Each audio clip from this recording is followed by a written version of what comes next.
Hello.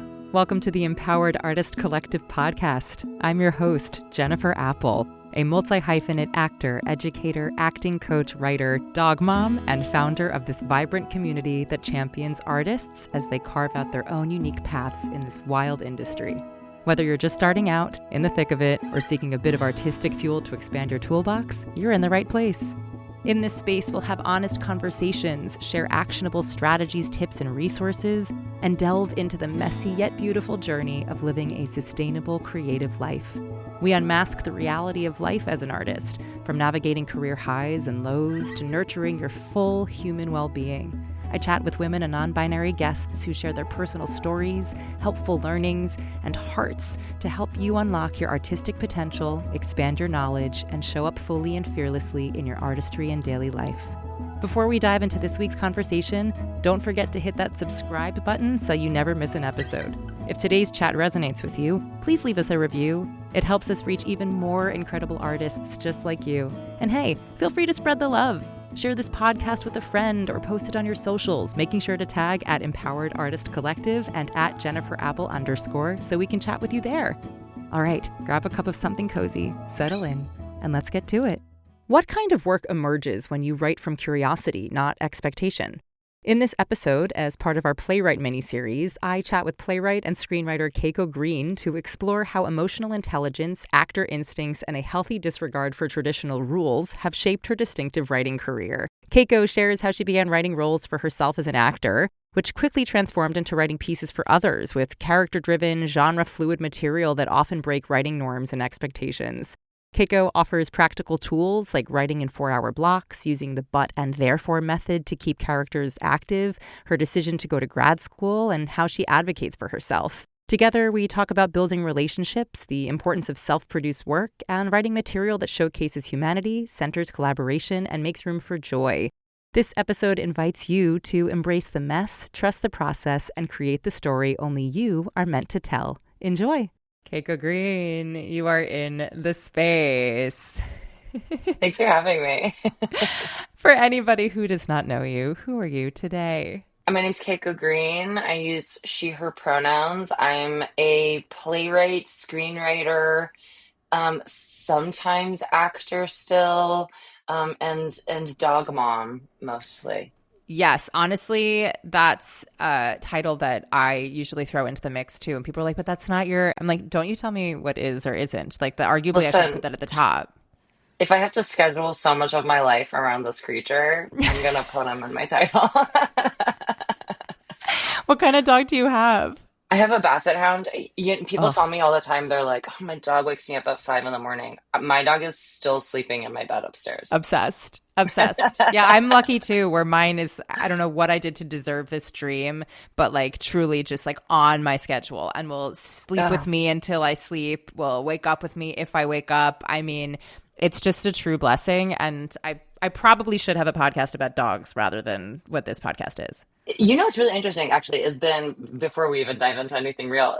There's so many, I think, post-COVID theater productions. There's a Mhm. lot, like myself, the director on like my last show, and the set designer. We all brought in our dog at one point during Mhm. tech, and it was like, really. It's just become part of the world, I Thank think, God. actually. Yeah.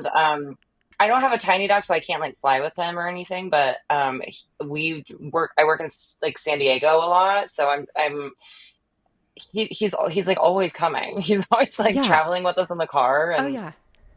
it's part of Oh, the yeah. the artist life now. Oh yeah, no, he's like a staple of any artist experience. I've brought him to galas and like then he comes to sound check. I mean, not to the actual gala, but like to sound check. And Oh, like, it would be really bold if I decided to do that. We're probably progressing into that moment of my life where I don't care enough. And I'm like, but he'll wear a tuxedo. Like he will be the yes. star. You're trying to raise money. What do you need him to do? Like do you Oh want him my to be God. held, walk around, strut? Like I will pawn him out in that way because he's so cute.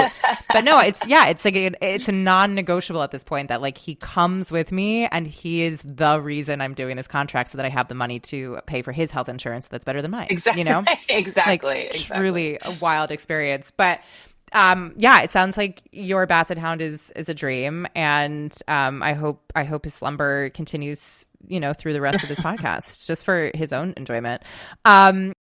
As far as the writing of it all, which is arguably why you're here, though I would talk to you about your dog forever. Right. I'm curious to hear how you began your writer's journey, when that began, what brought you to the brilliance of the breadth of work that you've created, and like why this is the particular lane in this large scope of industry that you find yourself seated and enjoy being a part of. Yeah, it's really interesting that I've found this journey of becoming a playwright and screenwriter, but mostly because when I was growing up, I was always like more of a math kid, Mm. and I'm not a big person that like loves when I'm writing plays, I don't write like a lot of really intellectual conversation, which is kind of embarrassing to say, but No, truth it's not true. No, but truly, it's like people. That's why I love your work. But yeah. carry on. Yeah, it's so interesting that like what I think I have access to is more like emotional intelligence, Hmm. or even like how a story is interesting, twisting and falling apart and crashing together. But I always thought that writers were supposed to be these people that like only use the biggest words, and that's just not really how I communicate. And whenever I'm actually working with dramaturgs, I'm really picky because I'm like, what I can't work with is someone who's going to come in and be like an academic with me. I need someone Mm, who we hear the play, we go get a beer, and we're like, okay, in this scene, like, does it feel like she's still being active? It's yeah. less about, yeah. I just think about it. So it's just so strange to me that I've never really been much of like a words person, or I never considered myself that way.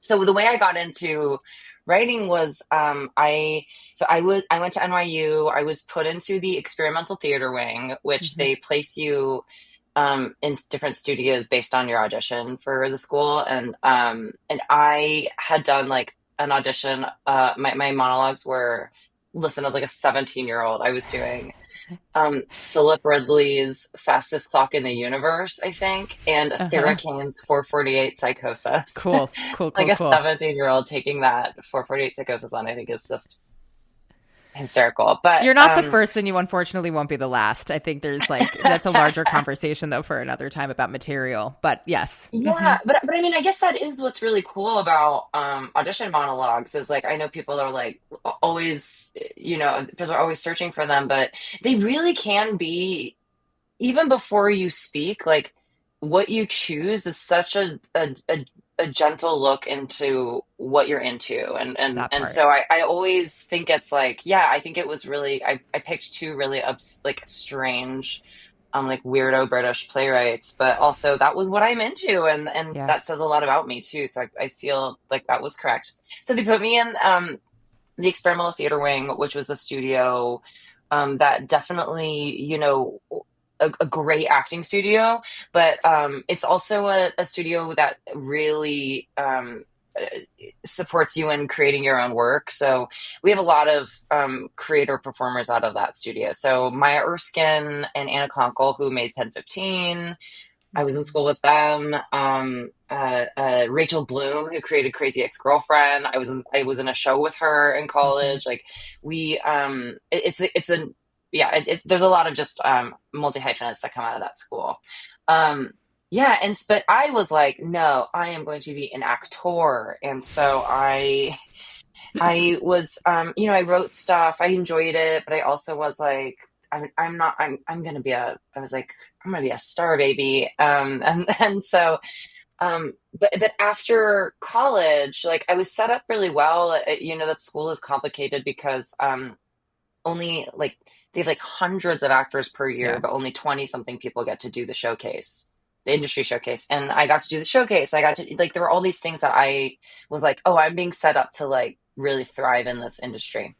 Um, and when I got out, all of the auditions that I went on were like, the one that I always use as the best example was I auditioned for this TV show called Lipstick Jungle.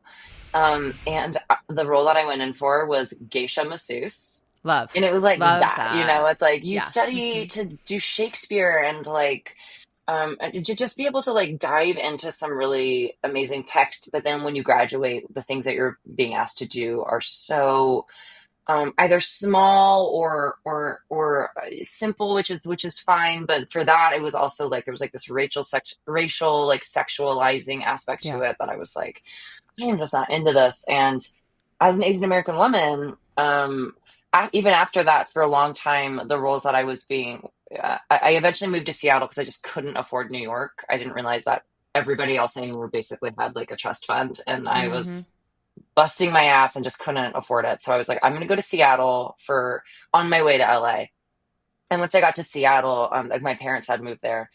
I got my equity card there. I got my SAG card there. I was just like, oh, this is actually something that I wish I had known. Like when I left New York, I felt like such a failure. But Yeah. actually, there's a lot to be learned by going to a smaller market Mm-hmm. and Bigger getting fish. a ton of experience. And at first, yes, I was still playing prostitutes. Even in Shakespeare, I was playing like Bianca in Othello. Yeah.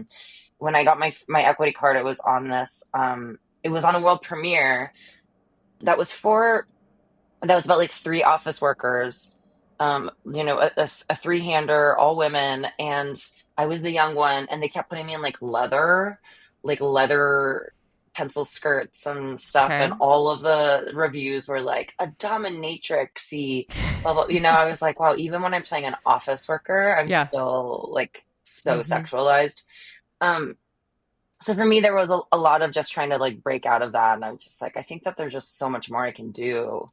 Or even if I can't, I just want the opportunity. So I Yeah. started writing mostly because I thought I would write for myself. And I think I wrote one thing that I produced myself that my friend directed that I acted in, but pretty much everything after that, the moment I started workshopping and having other actors in instead, I was like, oh, this is so much more fun.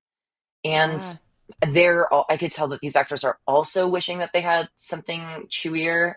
So it quickly became just such a joy to start collaborating with actors. And because because I was an actor for so long, I think that I know what we like, which is like Mm. everyone in my show, even if they have, usually what a lot of my shows are structured so that there's like one or two or three characters that are like are state like they're really solidly on the ground, and Mm-hmm. their story kind of revolves around them. And then I have often like three ensemble members who play like a bajillion characters. Both versions of that are a huge showcase for actors. Yeah. And so my goal is always in my writing to make sure that I'm writing something that like actors are coming on being like, oh my God, I'm so excited, or Yeah. this is really intimidating, but I'm like, we're gonna do it. I think I'm just trying to always make sure that the scenes feel like exciting to do. And I think Mm-hmm. that becomes pretty infectious in the audience too. Yeah.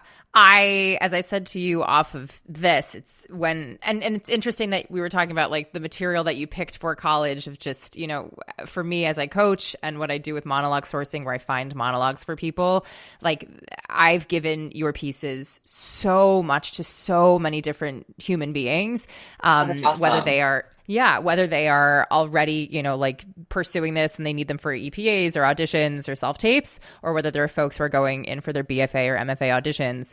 And a huge reason why your material speaks to them is because it's like humans first of like, who am I and what am I interested in? And also going back to like what you were saying of like when you're picking a piece, it really is about like showcasing like these are the stories that I'm interested in, or the characters that speak to me, or the worlds that I feel compelled and drawn towards.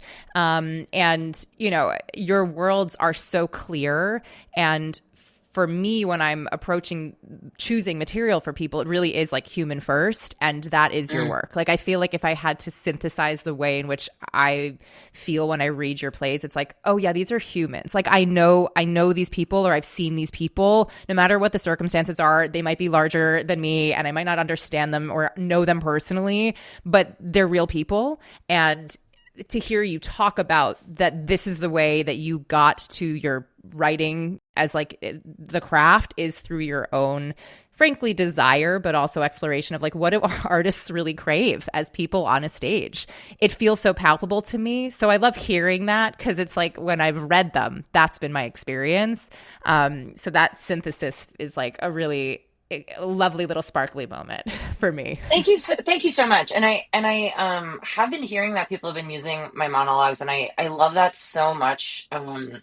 You know, I love writing a monologue. Mm-hmm. I can't think of a single one of my plays that doesn't have at least like a very juicy monologue in it. And I Yes. think that there's also, it's always these things where like if you're a multi-hyphenate artist, then you really have to take your education in this one thing and it'll make your other work so much better. And I think that for me, being an actor first and then becoming a writer, when I'm writing a monologue, it's never.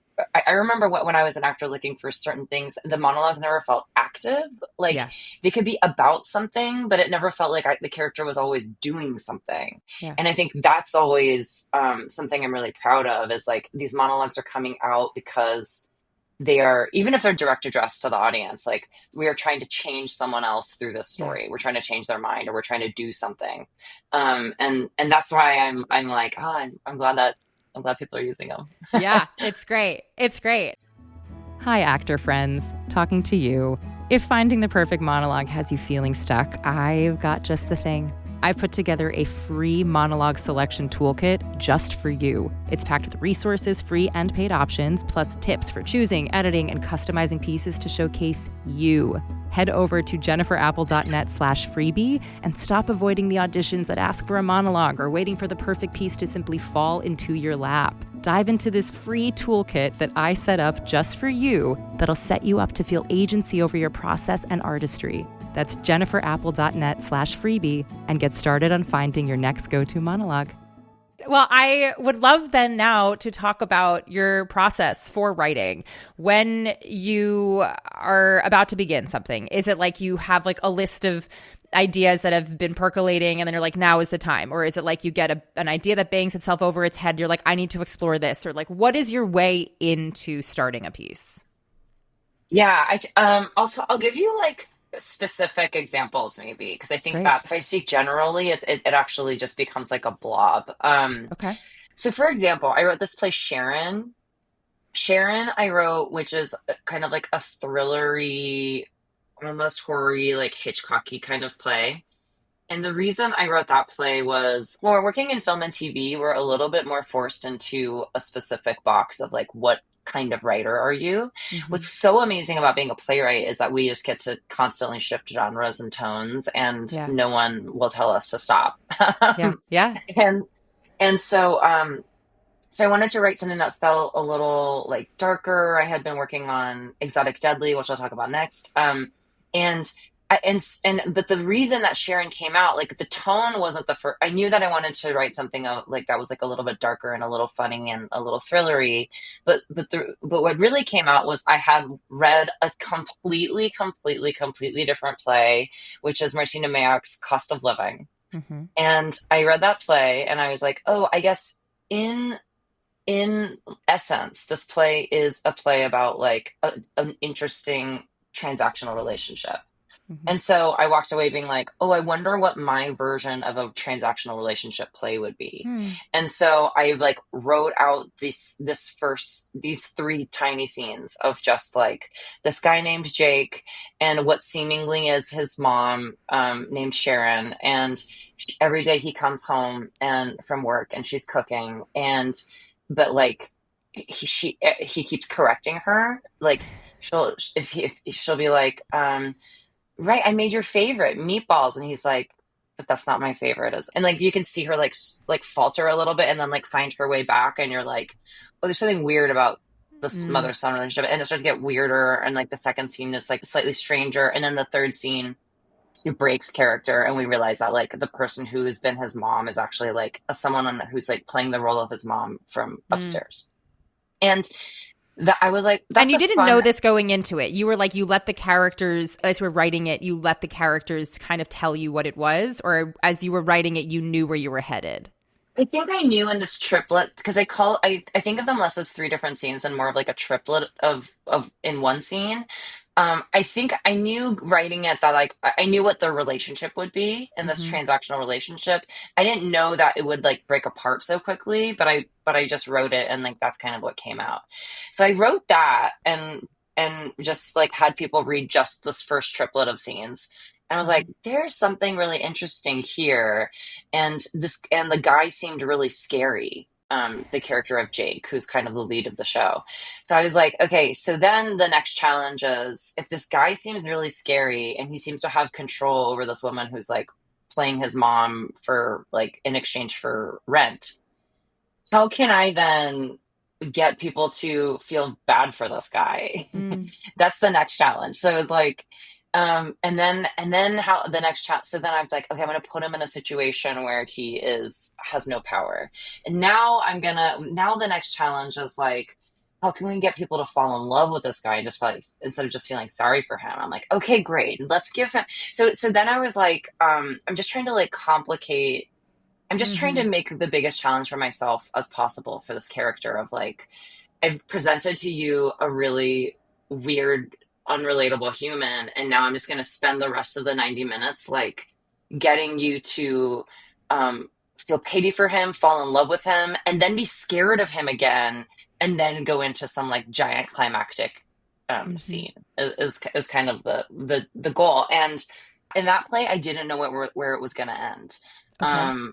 And so it just kind of I got to the end and I think I stayed there for like 3 weeks. I had people like read. This is something I do a lot, probably a thing from grad school, which is like had people read from the beginning all the way to where I was stuck, and then the Mm. ending kind of felt clear. It's just Mm. instead of writing like a shitty ending that wasn't right, I just being like, this is where I'm stuck, and in my brain, it's like once we get there, I'm like my brain is like filling in the rest of Yeah. the play, and that's been something that I do once in a while. Um, Totally different play is Exotic Deadly, which is like a coming of age comedy about this like 14-year-old Japanese American girl who is who like time travels to try to stop her family from bringing MSG to the US because she thinks it's poison. In Sharon, we have like a 45-page dinner scene at the end. Mm-hmm. In Exotic Deadly, it's like we're changing locations twice in a page sometimes. Like it's Mm-hmm. breaking a lot of what were considered like theater Rules. rules. Yeah. And part of that is because I wrote it like freshly as soon as we were in lockdown and COVID, and I was like, I will no longer be beholden to rules Yeah. from an industry that might not exist on the other side. So I'm just gonna write whatever I want, and that was kind of actually one of my first like successful play, I'd Mm-hmm. say. Which so I really suggest people kind of like shake off what they think are considered rules to be produced. But for Exotic Deadly, like that was a story. My grandpa was a food scientist for Ajinomoto, which is the MSG manufacturing and distributing company in Japan. And I was like, I always wanted to write a play about MSG somehow. I didn't quite know how to do it while also feeling like I'm writing something that felt like me. Mm-hmm. And there was something about I'm just gonna start off with like a direct address monologue, which again, some people are like, never start your play with like a fourth wall breaking monologue. I've done that so many times. My two most successful plays do that. So I'm Yeah. like, I don't know what to tell you. Who made But that rule? Like it's like the who I of it know. made that rule. Yeah. Mm-hmm. As long as the thing is like all of these rules, it's like as long as it's is you're doing a good job, like you can, but people just don't like it when they're reading a bad version of that. Mm-hmm. But if that's the way that the story has to be told, then like definitely that's the way to do Yeah. it. And so in that play, because it starts off with the fourth wall breaking monologue, I wrote that scene. I wrote that monologue, which was like 3 pages, and then I wrote this like really silly. I just was like, what is the tone of this play? So I didn't even this one I didn't go in chronological order. I was just like, I'm gonna write a scene where like Ben and Matt, celebrities Ben and Matt, but not celebrities Ben and Matt, are in a Chinese restaurant and they get poisoned by MSG, and one of them dies from from an overdose. And like it's so silly, and they're like not even written like Ben and Matt. They're written more like like Wayne and Garth, or Yeah. like the Bill and Ted or something. Hmm. And like it was important to like before getting into story on that one, I was like, I just need to understand what the tone of this play is. Hmm. I need to start with my monologue and go as like far as I think it might go in terms of silliness so that I can be like, okay, the world is like everything in between these two Yeah. things. Yeah. Um, yeah. It's helpful to hear. I mean, at this, I'm doing this series so that folks have, I think I'm on a mission in my own little like corner of the world to show that just because somebody is a label, that we label 800 different other people the same exact label, doesn't mean that every single label person is doing the thing the exact same way. Arguably, there's 800 different versions of the thing that all have the same exact label. And so how are we coming at this thing that we all have an idea of and think Yeah. is the thing?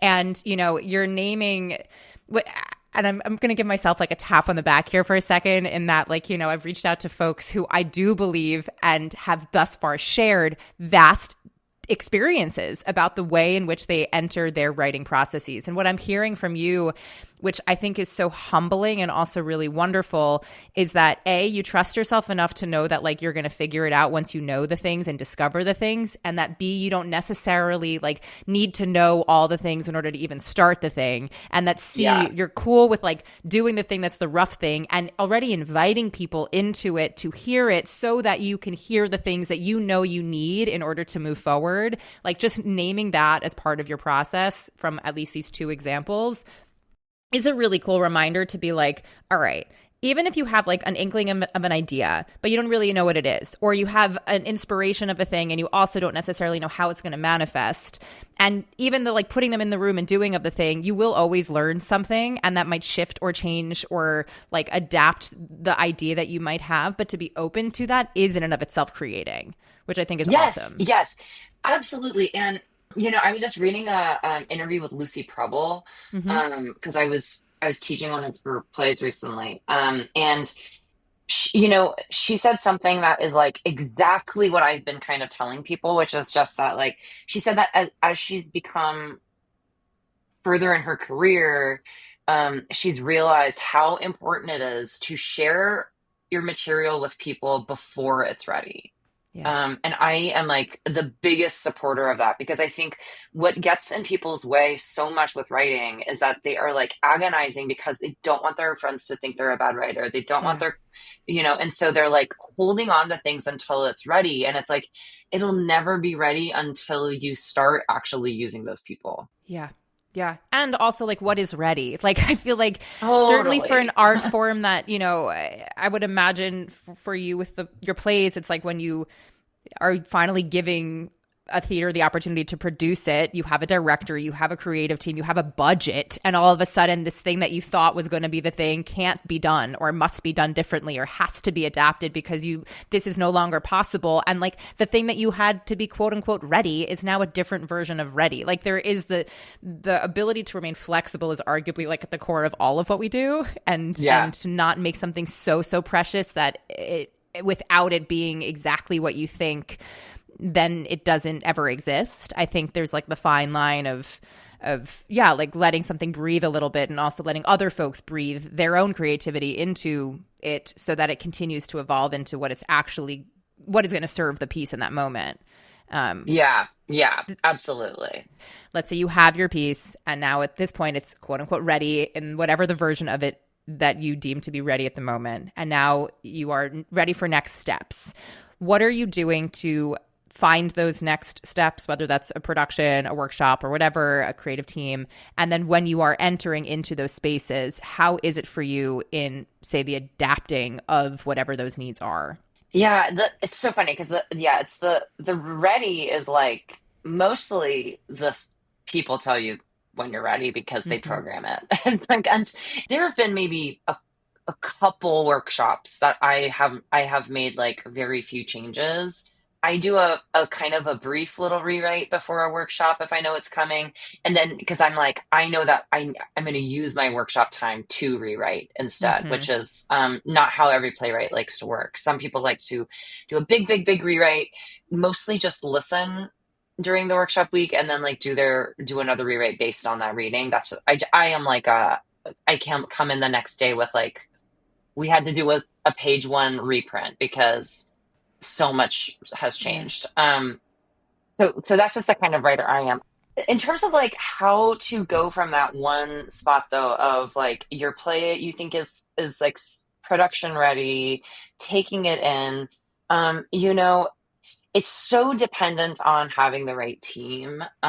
You know, in a dream world we've taken a director who we think is going to direct the play, and they have gone through at least one workshop process with us Mhm. so that we are going in like all on the same page already. I think the most difficult times I've had have been going into a process and realizing that, oh, I thought that we were aligned, but we're actually not. Yeah. And the only way to make sure you're aligned is by getting like a stab at it somehow before, even if it's just for like a reading or something. Um, because some of these rehearsal processes are now 3 weeks, you know, less than 3 weeks before tech. There are only 5 day work weeks now. There's we're tech is like 8 out of 10s. So, you know, the organizations, and I am so thankful for them for making sure that people are, you know, having actual days off and Yeah. having like lives that feel okay, you know, at least somewhat manageable, like a real person's job. We are we're also not getting like another week because of that. So Right. what they've done is they've just like taken away time to make our work, but the expectation is that the work is still going to be as good. And so Hmm. that's been really, so now we're so reliant on these workshops all Yeah. over the country, and those are getting taken away, you know. And I'm like in this, I was extremely fortunate with this play, You Are Cordially Invited to the End of the World, which just went up at South Coast Rep. We have another production that hasn't been announced yet, but it's like having a great life already. um that play I was able to workshop last year at Pacific Playwrights Festival in Fort Worth, Texas, at Amphibian Stage, at the O'Neill in Connecticut, at Ashland New Plays Festival, at in Pasadena at Boston Court Theater, at one more time at South Coast, and then this spring at Second Stage. I've gotten to workshop that play everywhere, and it got the script so much closer to where it was. And yet, still in the rehearsal process, there was like giant things that we changed because you Yeah. just don't know. So you just have to be like really open to it, and it's all about building a team where we are like all game, and like when everyone has the same buy-in, and everyone and like the designers and the actors are all on the same page about what we're building. You know, that's part of the being a playwright too, is just making sure that you're actively being part of the process, where you're not just like letting the director hire everybody. I mean, like, you want them to obviously hire, especially designers, like people that they know and trust, that they can work with, but like, because you know the play better than anybody at the Yeah. beginning. Later on, actors actually will be the ones that know your play the best, but give it away to somebody who's building like this company that's going to like decide what the play is. If you're not a part of that, especially at the beginning, I think you're really like doing yourself a disservice and setting up your play for not being something that you can be as proud of. And I've been that too. I've, you know, only Yeah. through experience can I say like that's hard. Do you advocate for yourself in negotiations of like, I have this jurisdiction, or is it more like, do you know, like, okay, if I'm going to be doing this production, I need to have say on the director, and then we have a conversation, and then I make it very clear that I am involved? Like, how do you make it clear that you are a playwright who wants to be involved with these kinds of decisions? I think it's almost always in my contracts that I have Mhm. approval um on everyone, pretty much, like actors, director, designers. I think director is actually in the past where I've been a little bit especially if I'm in like a tertiary market or something where they're like, Mhm. we have two directors you can choose from, or Our artistic more. director always directs, and if you're Yes. in our season. Hmm. Yes, or like we already talked to somebody here, so we would love for you to meet them, but it feels like they're really pressuring you to hire one person Hmm. already.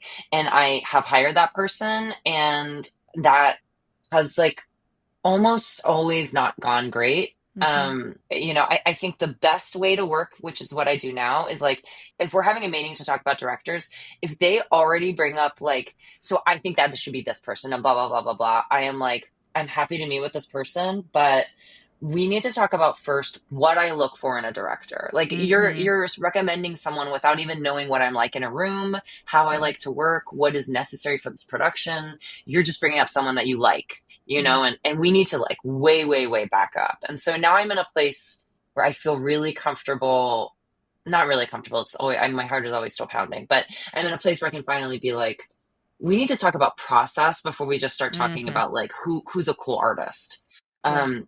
And then how when it do you comes do to that when you're earlier? Like if you are not at this point now, like if you were yourself giving this advice to yourself earlier, now knowing what you know, how would you have navigated that sooner? Yeah, I think that I mean, it's the same thing. I think that like ADs just get ahead of themselves because they're trying to get plays in and they're trying to also get like, they're having meetings with directors all the time. So they're like, oh, they're matchmaking in their heads. And you just have to remind them that they're getting ahead of themselves. So if I went to a meeting and I was like, I thought we were having a meeting about like, basically putting out a list of directors, but instead I show up to the meeting and the AD or associate or whoever is like, okay, so I've been talking to this director in town. She's really excited. She read the play. She's available, and she's gonna. I think she'd be a really great fit for you. And I would be like, okay, that's so great. I'm so excited to talk with that person. Before we just start talking about names, can we just talk about like how we're working? Because if I was like a super green writer, I would probably be like, this is going to be my first production. This means a lot to me. And I want to make sure that I'm going to be like really on the same page with this person. And I want someone who is going to be able to have a little bit more experience than I do. But I also want to make sure that they're going to be someone who listens to me because this production is going to mean a lot. So I think it's, to me, I'm like, transparency, honestly, like I'm like an over communicator because I've under communicated before and I've been like disappointed. So at this point I'm just like, all of your worries, don't whine, but just be extremely empathetic and be like, here are the things that are on my mind. And I think that that's usually met with like, oh my God, yes, of course. You know what? Why don't you think about like directors that you've liked? I think a great thing to talk about is like, even if you can't hire the directors that you love because they can't fly someone in or something, telling them, well, in the past when I've done even if it's just readings or like workshops or even like school productions or whatever, directors that I really responded positively to have had these characteristics. And so it would be great to find someone who also, in my case, would be like, prioritizes having fun in the rehearsal room over just it being like a really disciplined space only. Or I would be like, I would want to prioritize someone who really wants to hear everyone's idea and pick the best one versus someone who's a little bit more hierarchical. Like those are things that I think you can like 100% ask for. And then the AD will be like, oh, that's not actually the person that I suggested. Or they'll be like, okay, you definitely need to meet. Yeah. Have you been using the same monologue for years? Are you gearing up to apply for BA, BFA, or MFA programs and need pieces for that process? Or maybe you just have no idea where to even start with monologue hunting? I get it. And that's why I offer monologue sourcing. This is a unique process where I find monologues chosen specifically for you. So many artists pick pieces based on external labels like type or for roles rather than finding material that represents who they truly are. So here's how it works. We'll meet virtually and you'll share all about who you are, your passions, values, beliefs, and everything in between. Don't worry, I will help guide you through this process. Then I'll get to work finding monologues that fit you like a glove. With years of experience sourcing pieces for hundreds of artists, I've seen the difference it makes to have a monologue that genuinely feels like you. So, if you want to feel empowered about the monologues you bring into rooms and use for auditions, I would love to help you find them. And because you're a listener of the Empowered Artist Collective podcast, I'm offering an exclusive rate. Head to empoweredartistcollective.com/podcast promo to register and claim this special offer. That's empoweredartistcollective.com/podcast promo. I cannot wait to help you find monologues you absolutely adore.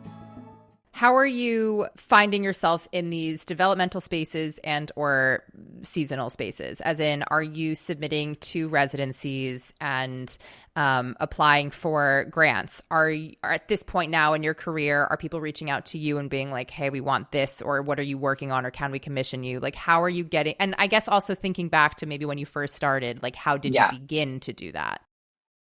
Yeah. I'm finally in a place now where I think everything I'm writing is connected to something. It's either a commission or it's from a writers group, which means that it's technically still my own, which is nice to have like a couple free agents out there.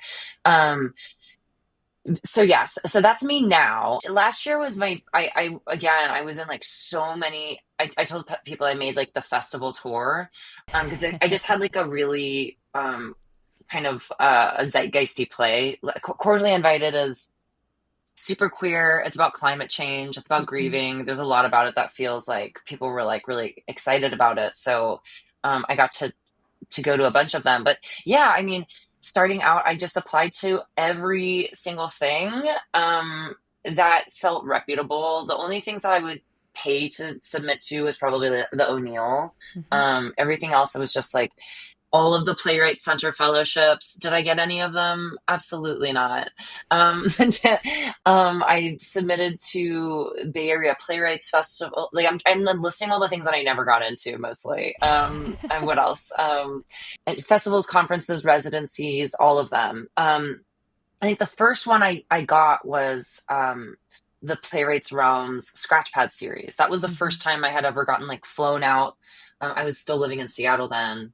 Flown out to New York, and I told them how important that trip was, because the last time I had been in New York, I think, was when I had left, when I Wow. was like feeling like a total failure because I couldn't make it in New York. I went into the subway on the way to my job on the at the bakery, and I just like held onto the pole above my head and I just just cried. sobbed. Yeah, just I cried. just I knew cried. you. I was like, I knew where this was going. We've all been there. Yeah. Yeah. Yeah. I called my dad when I got out of the subway. I was like, I think I have to leave. Yeah. And I was just so tired. And then to go back with like a little residency or fellowship, or I don't even know what that's considered.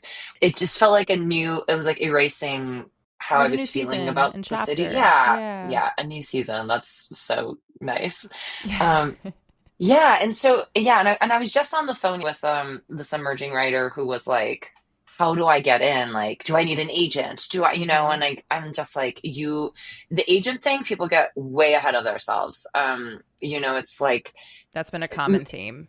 yeah, way ahead. They'll find you. They'll find you when you're ready. The thing is, like, even if you have an agent when you're first starting out, they're not gonna be able to do anything because no one knows you yet. And so, Yeah. like, even after I got an agent, my first productions were like all things that were based on my relationships and my connections, and me kind of going out there, trying to meet as many people as I could. Like, I self-produced plays in Seattle. I would raise like $3,000 and build sets out of cardboard and duct tape, and just Obsessed. like put up pieces and pay people like $100. Eventually, I would submit to theaters that were um, slightly bigger in Seattle, the Annex Theater, which was weirdly started by like Paul Giamatti and his friends. But it's a tiny, tiny French theater where you can like submit a proposal, and I got my first two productions that I didn't produce at the theater that paid people like $50, and but I wasn't producing it, which was the dream. Hmm. And then, so for me, it's really been step by step. It's like self-producing, producing at the smallest level, submitting to Fringe Festival, getting into a writers group based on one of them seeing, when I had a production at the Fringe Theater, I invited every fancy person in town. One of the fancy people saw it and were like, "You should be part of our writers group." Hmm. Joined the writers group. Didn't get produced there, but the play that I wrote there got picked up by like a slightly bigger theater in town, which got me like slightly more attention. And so it's just been kind of like a step by step thing. Yeah. I will say that for me, and some people are going to hate to hear it, grad school was very Talk important. about And it. it, Why yeah. was that a decision you made? Yeah, so up until that point, I was working as an actor and like my writing sessions were kind of so forced in. And I was an actor, but I also like when I wasn't on a show, I would be, doing whatever side gig, and writing like just always felt like I just didn't have enough time for it, and I never applied to grad school because I was like, oh, I just can't afford that. And Hmm. then I found out that there were these fully funded programs. Hmm. So I was like, okay, if I'm going to apply to only the schools that are like free and pay you to go to Hmm. teach. And if I get into one of those, then I'll be like, okay, I am a writer.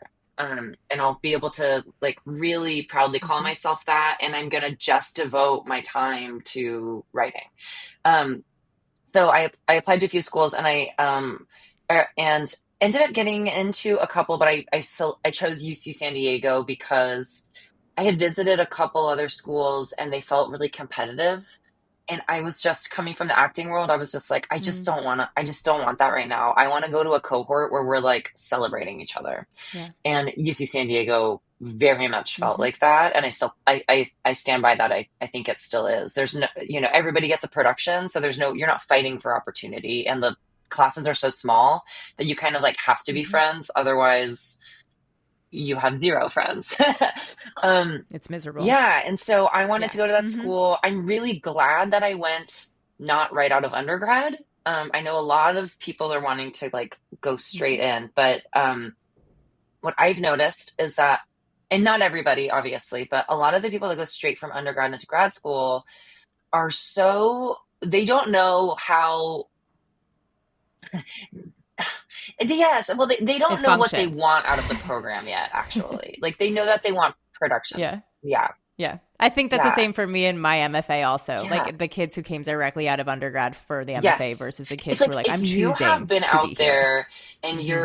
you have gone as far as you can on your own and then been like, man, I'm stuck. I don't know how to get to the next part. And you're going in with like and I know that I need time to write, and also I've been wanting to take writing classes, but they're so expensive. Like for me Hmm. going in, I was like trying to take a playwriting class and I was like, oh man, I can't afford this. Me going into that Yeah. is I'm not going to take that class for granted because I know how expensive education can be versus like someone straight out of undergrad might Yeah. not be at the top of their mind. They're just like, oh yeah, I just keep being in school. Like, and there's just like a different, I think there's a difference in like how much we're celebrating our time, and really taking advantage of that. And UC San Hmm. Diego is specifically a school that's kind of also more a residency than like school. So you can write one play a Hmm. year, or you can write three plays a year, which is what I did, what Dave Harris did, what Lauren Yee did. All wrote nine plays, I think, while we were in school. So, And so the fact that you've gone to grad school, also do you feel like obviously you came right. out with a breadth of 9 plays, which is incredible. But did you also, I would imagine, have some networking that was involved with also opening up some doors because of who you met through the various professors and the teachers and the people that you were collaborating with? You felt like that was the stepping stone as well? When I see the people that come from New York that go to grad school, they might not have the same experience, but when I went I had been in Seattle for years, and going down to San Diego, every year we have a Wagner Festival, which is like this play festival where you have, if you're first year, you have a one act, and if you're a second or third year, you have a full length play produced, and they invite like 8 to 10 industry people, and that's like artistic directors and literary managers and agents, and that they fly in and like Wow. schmooze, like we wine and dine them, and it's an Wow. amazing thing that Naomi Izuka has built there because people actually like want to be invited. um but when we were Yeah. making a list for that, like I was the only playwright in the first year, when I started. It's a really small program, so it was me in the first year, Vivian Barnes was in the Hmm. second year, and then there were three playwrights in the third year, which were and like fancy, like Dave Harris and Mara Nelson Greenberg and Ali Viterbi.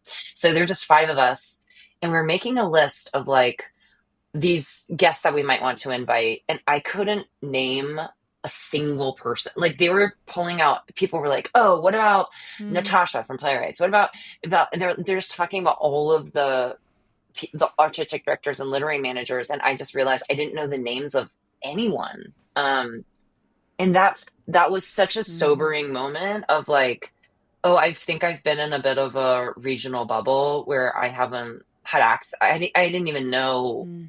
like, I definitely didn't have the network, but I didn't even know their names, you know?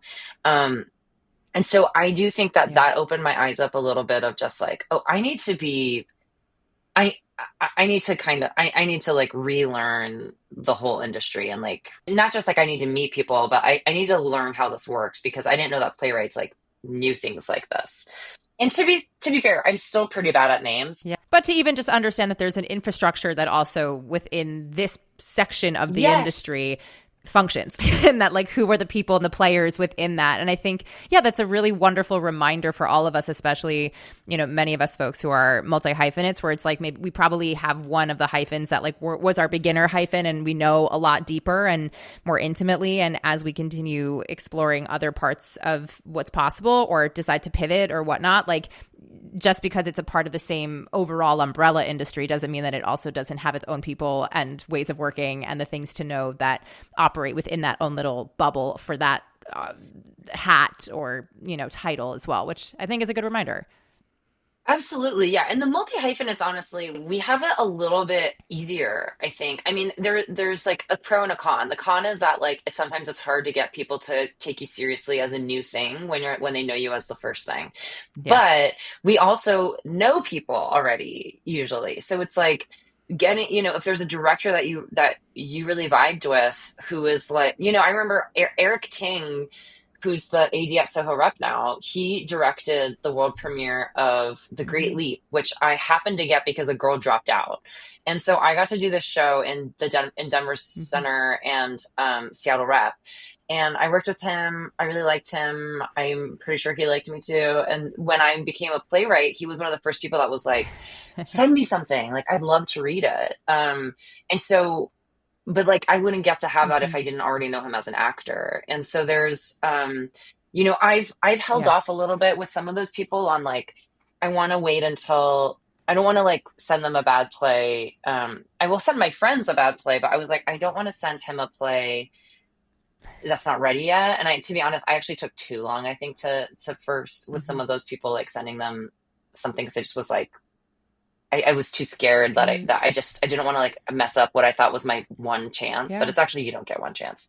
Um, but then having access to people like that, I knew a lot more people because I was an actor, and I just had to be really smart about when I was reaching out to them. Yeah. The one thing I do think people should know is like it's okay to send people material that's a little not not totally solid yet.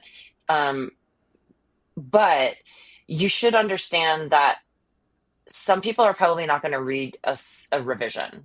So it's like, just as long as you're okay with, Mm-hmm. being like, hey, this play is still being developed, blah, blah, blah. But like, this is the basic gist of it. If they didn't vibe with that, even if you are like, hey, I did a revision on that play, they're probably not going to read it. So you just have to be okay with that. So like, that's the only thing I Yeah. think keep in mind before sending something out that's like Yeah. not ready. Yeah.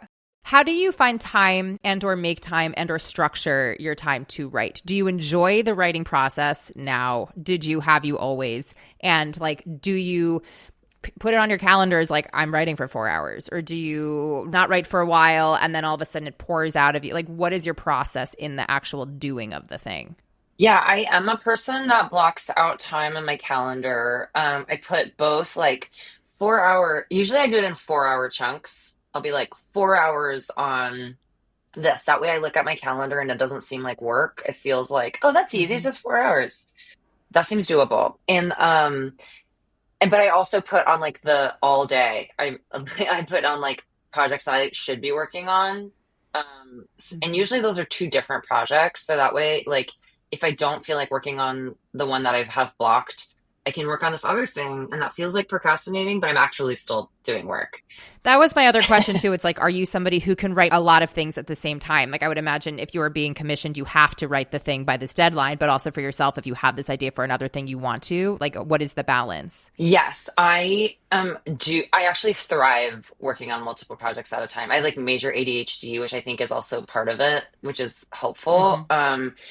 Sometimes it's been tricky, especially recently. Like we had our first week of rehearsal for Cordially Invited at the at South Coast Rep, and then I was in New York, and we were like workshopping a different play for my second week, and that was a heavy rewriting workshop. So I was like, we probably reprinted the entire script twice, you know. Wow. But like in the evening, as I'm still getting like rehearsal reports from this other show and like emails about like questions about like, hey, in this that part I do think gets a little tricky and my brain can start to feel a little overloaded. Um, Mm-hmm. that's the hardest part, I think. I think when the only thing that slows me down is before I start, if I'm like in the middle of a writing process, I like to read from the beginning to wherever every day. I actually, wow, this is so funny. I don't think I've ever realized that I do this, but every time I sit down to write, I read everything that I've written up until that point. So Wow. if I'm near the end of a play, I think that's why it takes so long because like every day I'm sitting down and I'm reading the whole play up until that moment. Are you editing as you go or you don't let yourself do that? I think I'm editing a bit as I go, but the goal is to get to the end. So I'm like, Mm-hmm. I'll fix little things here and there, but I'll be like, oh, that's for later. Sometimes I'll bold it or highlight Mm-hmm. it to be like, look at this.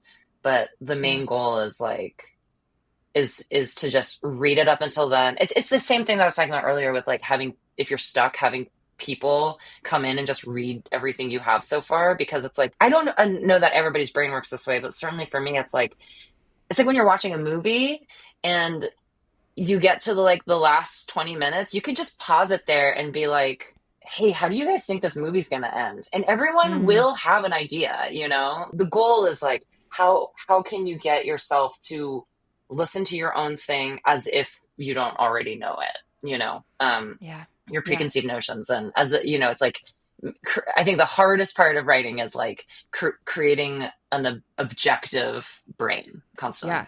For anybody who like is like either starting their writing journey or is wanting to start, what would be your like beginning recommendation starter kit? I talk about this all the time, and I find it slightly embarrassing that it's again not like a cool intellectual tip. But the South Park guys, Trey Parker and Matt Stone, Mm-hmm. they've put this on YouTube. This like 5 minute story Yeah. thing where it's based. I mean, the basic idea is just like it's a bad story when it's like this happens and then this happens and then this Yeah. happens and the version of that works is this happens therefore this happens but this happens therefore this happens so everything is kind of like Mm-hmm. crashing into each other.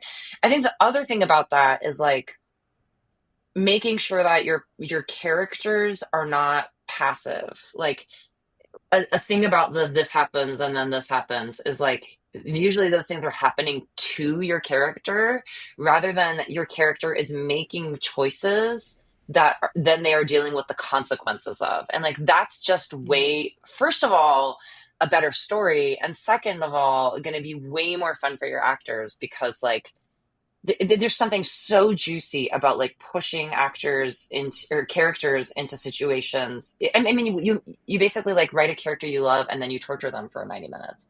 Like that's what writing is. Like what is the worst thing that could happen to them in the situation, and then you do that to them, Yeah. and then like see if they make it out on the other side. It's just like so brutal. um, Yeah.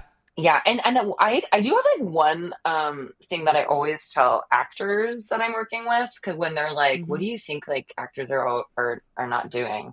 And my biggest piece of advice to actors is like, if you're working on a new play and well, actually, whether or not it's a world premiere, if you're working on a new play or auditioning for a new play, watch interviews with that playwright talking about literally anything because the way that they speak, their cadence, the speed of their Mm-hmm. language, all of that is how they're most likely going to write. Not always, but Yeah. often. And so, like, you can learn a lot about how the play is supposed to work by just like watching the playwright talk a little bit. Yeah. I love that advice. I love that. Thank you so much for this conversation and for going on this journey and for sharing your process and being so open about all of it, and for just being vibrant and creating incredible work that's like now in the canon that people can read and do, which is just like a true gift. So thank you for being here and being a part of this Playwright Mini-Series. I'm grateful for it. Thank you so much. No, it's a pleasure. Of course. For anybody who wants to read your work or wants to collaborate with you or reach out or follow along with your journey, what within your boundaries is the best way for people to reach out? Yeah, you can go to, I have a website, keikogreen.com. You can catch me on Instagram, Keiko the Green. I'm on New Play Exchange. I usually have all of my plays up available on New Play Exchange. I've just taken down 3 of them because they're going to be published. So I'm just having to take those down, but everything else is available. And I also have monologue. I'm trying to do my best to like highlight the monologues that are great on New Play Exchange as well. But there's a lot. There's a lot for like people of all. I don't only write Asian American like female character monologues. I write like so many different kinds of people. So usually there's something for everybody. I love it. Thank you so much for being here. Thank you so much for having me. That's it for today's episode. I hope you walk away with some fresh insights, feel inspired, and a little more empowered to take the next step on your artistic journey. Remember, whether it's a small shift or a big breakthrough, every step forward counts. You've got this, and we're here cheering you on every step of the way. If you found today's episode helpful, don't forget to hit subscribe so you'll never miss out on the discussions we have each week. And if something today really resonated with you, please leave us a review. It truly is one of the best ways to help other artists find our podcast and join in on the conversations. Plus, we feel the love too when you do. And don't keep all this goodness to yourself. Share this episode with your people or post about it on social media. Be sure to tag at Empowered Artist Collective and at @JenniferApple_ so we can see what's landing for you and keep the conversation going. As always, thank you for being here. Thank you for listening. And thank you for being a part of this incredible community. Keep creating, keep thriving, stay empowered. I'm Jennifer Apple. Until next time.